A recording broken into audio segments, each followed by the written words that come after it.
You sense an immense power enshrouding the whole of this floor.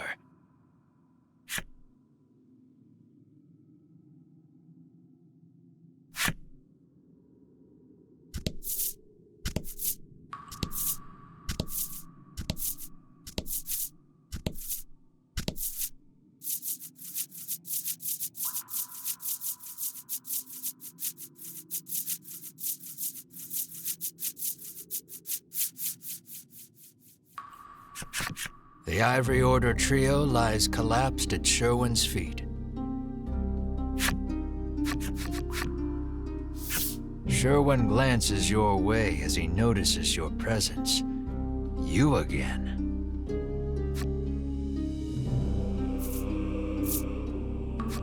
What are you after? You ask him. This is the heart of the mausoleum, where the Order kept the dragon prisoner and harvested dragon tear. The Order perfected a technique to distill medicine from the preternatural magic imbued in dragon tear.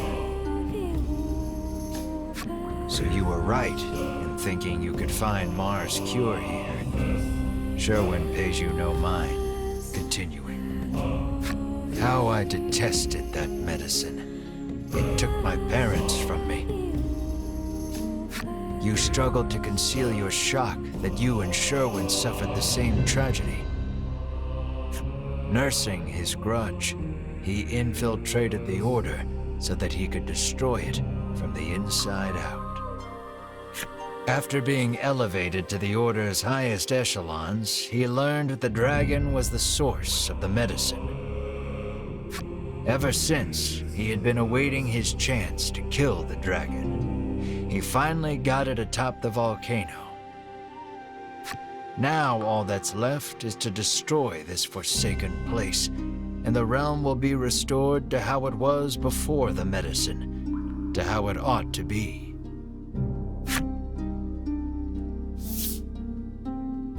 Sherwin stands before the altar and begins mumbling an incantation.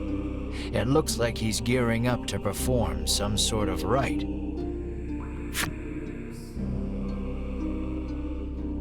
The mausoleum will be destroyed if you don't stop Sherwin. And if that happens, you'll never get your hands on any dragon tear.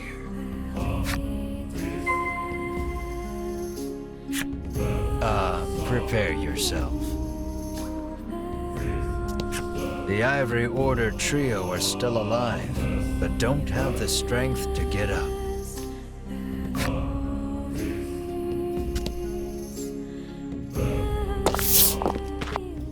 You attempt to stop Sherwin's rite. But the fallen Ivory Order trio totter to their feet. Master Sherwin, says Winifred, unable to quell her trembling. Why? You used us, growls Berwin, narrowing his eyes at Sherwin. Your actions betray everything the Order stands for, spits Hedwin. Sherwin does not dispute the accusations. On the contrary, he confirms them. Everything I've done, including using you, is to purge this world of that medicine. Sherwin returns his concentration to the right.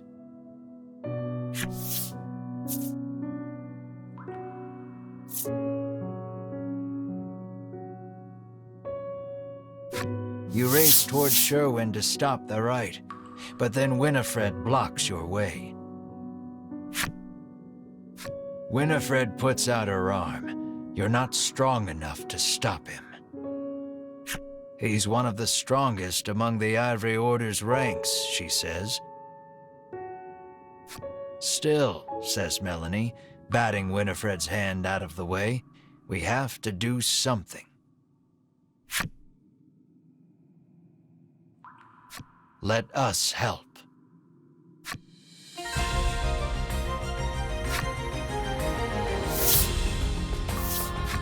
Sherwin pivots to face you, snarling. I will crush any who dare stand in my way. Sherwin attacks.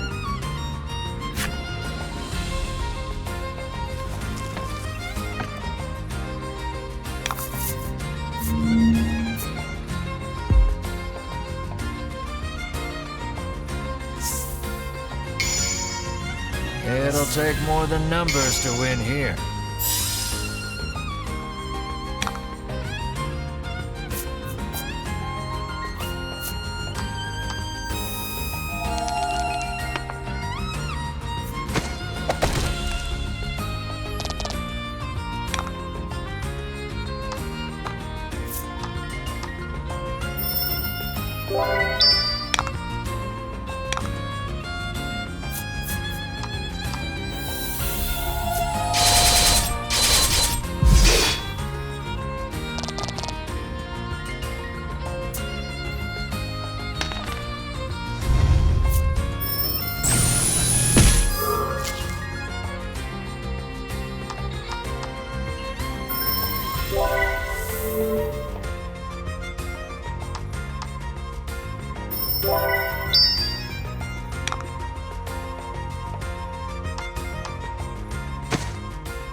The altar was destroyed in the fight.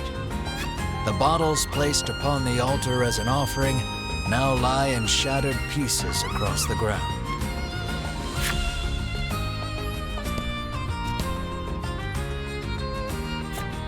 Sherwin, bloodied and beaten, lies sprawled across the ground. Give up already, you say? Then, from the folds of his cloak, Sherwin withdraws a vial of dragon tear. So it has come to this, he murmurs, before gulping it down. Sherwin's body begins morphing into something grotesque.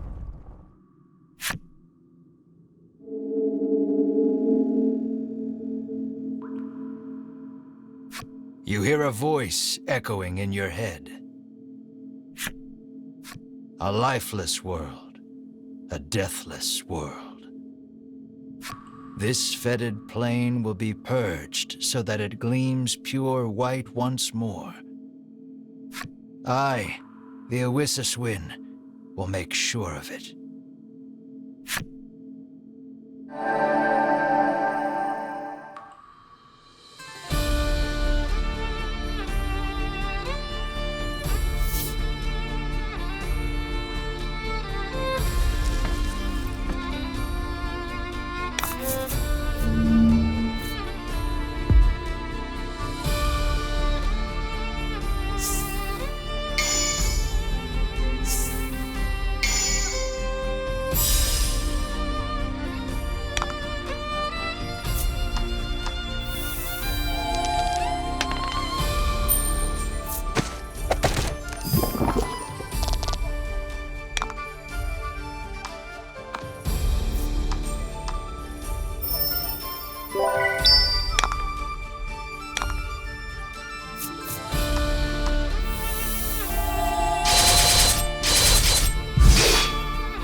bears some of the blame for allowing this to happen.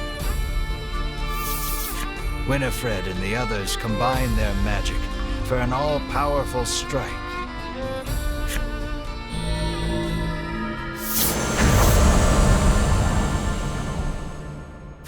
The brunt of the blow renders the Oishishwin motionless. But in your head echoes a familiar voice. There is no denying me. This world will fall, as will you. The Oishishwin stirs, stretching his humongous wings.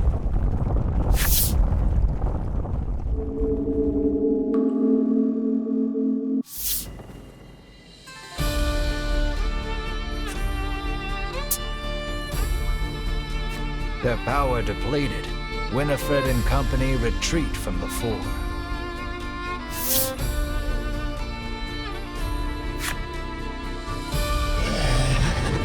The Oishishwin screeches a bloodthirsty shriek as he bears down on you once again.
Foul creatures, be cleansed by my power.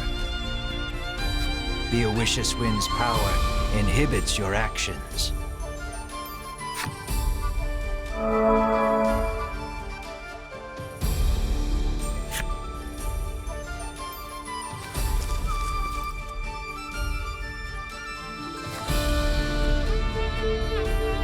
The Awishous Wind gathers his immense strength. You have to do something.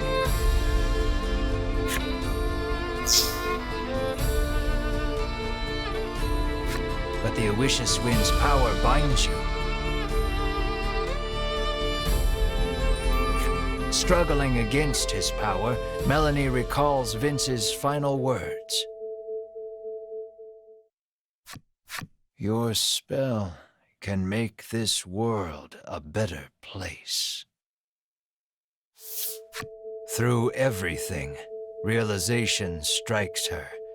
The only way out of this is to use forbidden magic. I offer myself, body and soul, as payment. Melanie recites the spell, then turns to you.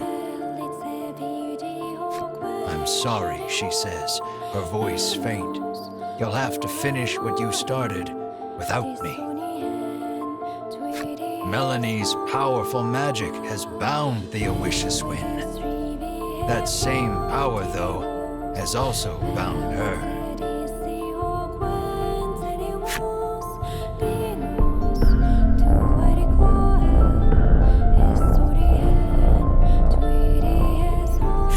Her power drained from casting the spell, Melanie collapses to the ground.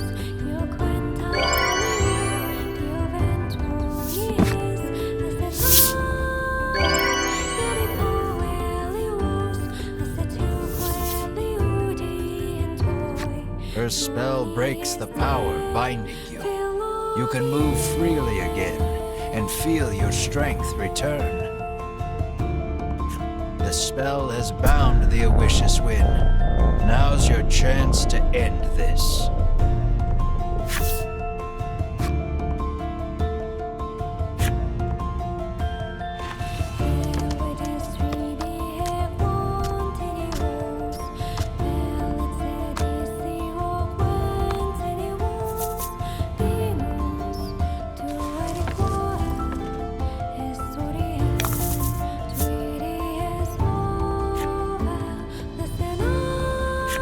Give it all you got.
You defeated the Owishiswin.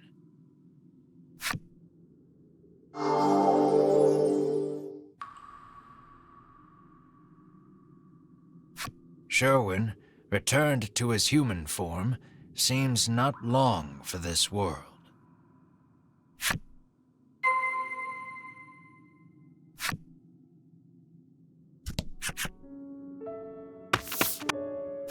You rush to Melanie's side. The moment you reach her, you notice something strange.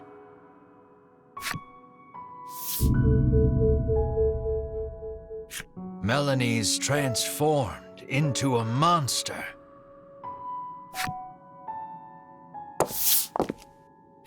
Just then, Winifred and the others return from their search of the area. It seems the emergency stores of dragon tear kept in the altar were all dashed upon the ground during your battle with Sherwin. Despair buckles your knees. You've lost Melanie and any hope of changing Mar back. Winifred slips something into your hand. You hold it up and see the empty vial of dragon tear that Sherwin drank. But if you squint, you can make out one last drop in the bottom. You got a vial of dragon tear from Winifred.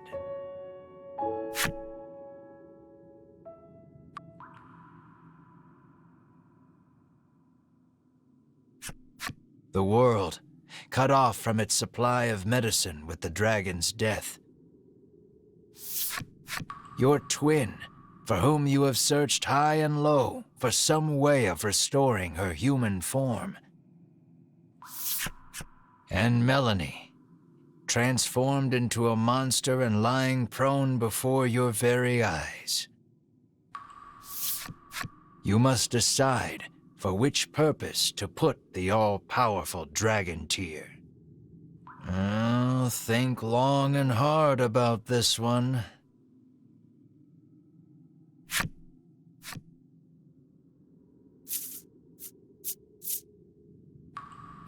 Wishing for the dragon's revival, you head toward the volcano.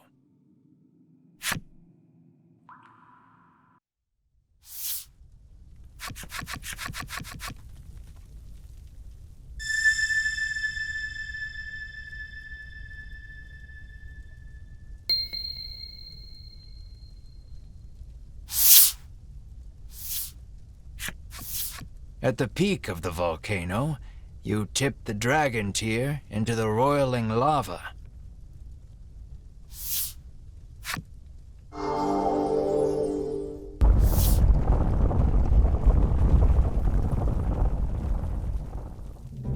The dragon comes back to life. You sacrificed your own kin and comrades, To help me? He asks softly. Foolish human. He launches into the sky. You watch him fly away into the distance.